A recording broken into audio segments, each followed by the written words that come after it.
Hey everybody, welcome to my guide for Cult of the Lamb. This is a spin-off game to Lamb Chop's Play Along. If you don't know what that is, get older. Alright, so first things first, what is Cult of the Lamb? Well, it's one part's dungeon crawler and another part town management sim, where you're trying to raise the ultimate cult that worships your adorable little lamb bro. So one of the first things you build is this temple here, and once a day you can give a sermon which raises your faith meter, which is kind of your overall kind of like happiness of your cult. And your followers will also give you experience towards this skill tree as well. Alright, now we're tasked with heading down into our first dungeon. I'm going to leave some food out because your followers will get hungry when you're spelunking. The combat is pretty straightforward. You got your string of attacks, your dodge, and a little later we'll get some abilities that we can try out as well. Now this is going to be our first upgrade, which is one of these cards, and this one gives us increased chance to spawn better chests. Later on you do get some options, so you get to pick and choose what you add to your character. Just got our first ability, which lets us shoot out a projectile that uses the fervor gauge in the top left. That does replenish from getting those red orbs from killing people. Alright, so I beat that floor and now we have to choose a path. Over here we can see there's a stone icon, and these are actually pretty important early on. If you need some extra wood or stone, I recommend seeking these out, because this will give us a nice stockpile of stone faster than we'd be able to gather it back at our home base. So right here is going to be any of your new followers you found during your last dungeon run. And you can change cosmetically how they look. This won't change their stats at all. So if you want to kind of go above and beyond with customizing your cult, this is how you do it. Now you're going to be able to assign him to what you want him to do. You can either have him chop trees, mine some stone, help build stuff, or worship. Alright, I gotta name this cult. What's a good lamb-based cult name? Wham, bam, thank you, lamb? Oh, it's not gonna fit. Dang it. Lamb of God. Get a bit metal up in here. So during that last dungeon, we did complete a commandment stone. And what this does, it allows you to enact a new doctrine. What does that mean? Well, here we don't have any choices, but later on you'll have different choices to pick. This will allow us to do this new ritual that increases the cult's faith. That does take 10 wood and 25 bone. Alright, I just got enough divine inspiration to also get the farming plot, so before we head down in another run, I'm going to put a couple of those down. This is going to be our little farm area. Later on, you can assign a follower to handle all this watering and plant maintenance for you, but at the start, you do have to get your Stardew on just a little bit. Some of the decorations in here don't cost anything, so if you kind of want to beautify a little bit, you can definitely do so.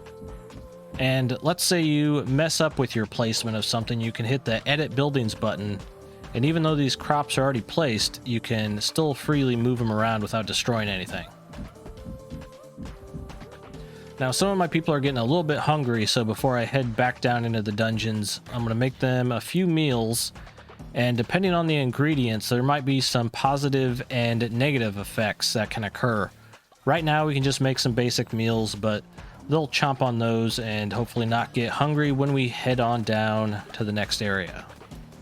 This does have some rogue-lite elements, so we're going to be heading back into the Darkwood, but it's going to be different this time, a different layout.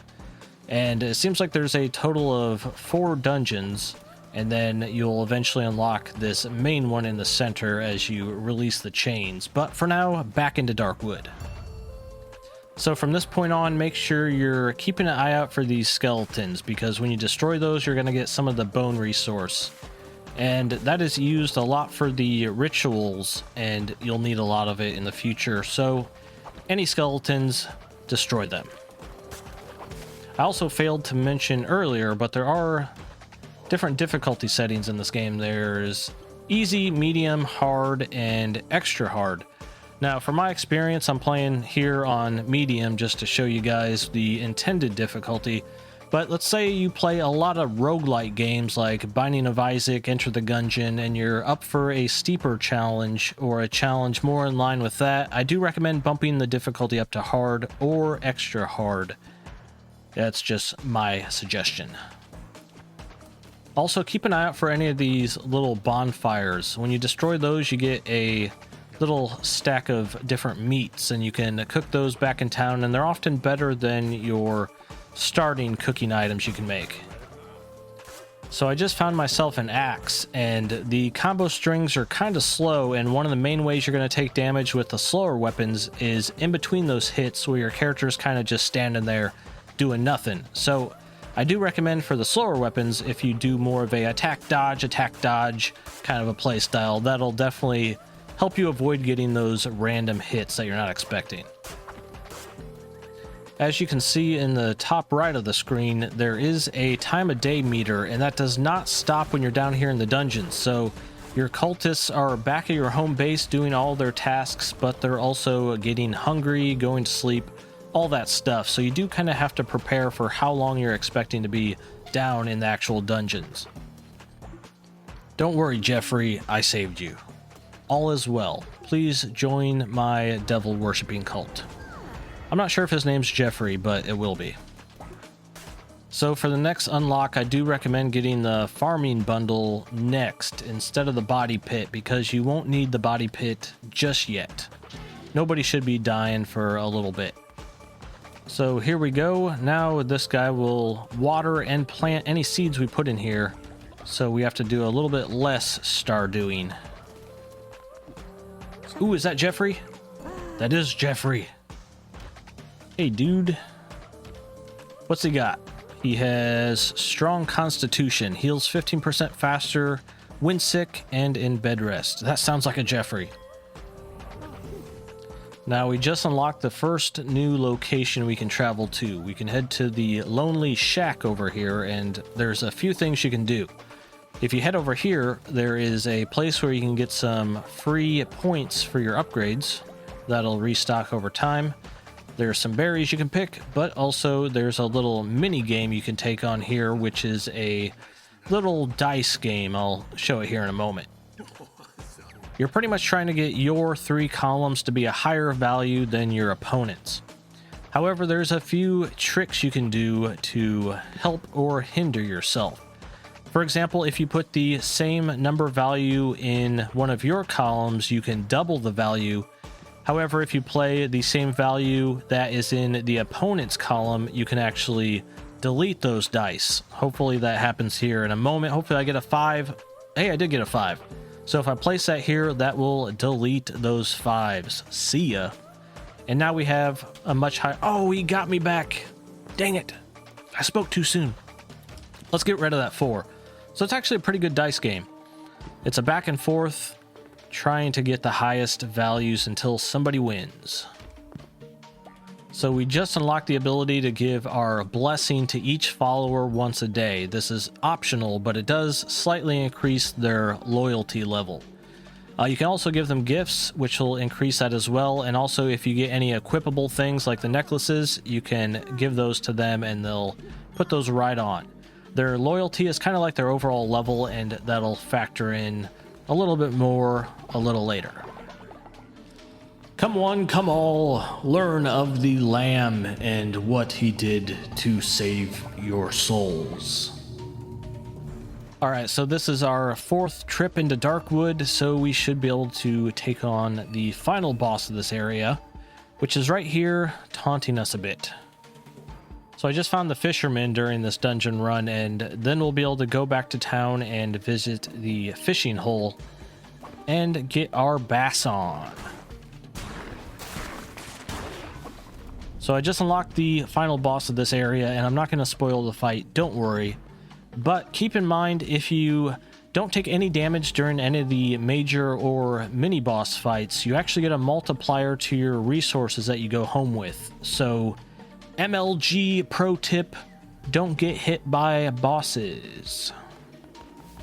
I got lucky there and didn't take any damage during that final fight, so got 30% more of our items heading back home. Over here is the Pilgrim's Passage that we unlocked by finding the fisherman. And in case you're running out of stone or trees at this point, there are some you can come over here and chop down, and this is also where you can fish. And fish are a really good resource for cooking some better meals, at least compared to the berry and grass meals you can make at the start. Alright, so we got ourselves another divine inspiration point, and this is when these options get a little bit more serious. We can either make some better beds that won't break down as quick. However, I recommend getting either the stone mine or the lumber yard first, because you're going to start running out of your resources here at your home base for a little while. So I recommend getting these before any of the others. So since we took down one of the major bosses, we got one of these heart items, so we can unlock one of these 4 really important upgrades. Now, the one I recommend getting first is Resurrection. So when you die, you can sacrifice one of your followers and just come back to life once per dungeon run. And this isn't such a big deal to sacrifice somebody, because a lot of the times when you are going to die, it's probably going to be against a boss or something, and when you do beat a boss, you get a new follower. So it kind of balances itself out and gives you that buffer of safety for dying one time. Alright, so I just unlocked the second major dungeon, but since we beat this first area, we can now head back in there, and this will just loop over and over now as many times as you want to for greater payouts of rewards. So it's kind of like, how long can you last in the previous dungeons? Now, before I close this out, I switched over to my other cult real quick. This is Meet the Flockers. And I do want to show you a few last things. Here we have the Demon Summoning Pit, and depending on the level and what type of follower, you can actually summon these little helpers to go down into the dungeons with you. They do different things. They can shoot, they can hit enemies, they can give you extra hearts. Kind of depends on your play style. Here's some footage of that second major dungeon, and I'm going to wrap this up here because that's pretty much the basics of Cult of the Lamb. There's a lot more to this game, but this should get you going on how it's going to function in the very, very start of the game. So let me know what you think. I like the mix of dungeon crawling and town management. It's a pretty cool hybrid, and I'm going to keep playing this. I'll see you next time.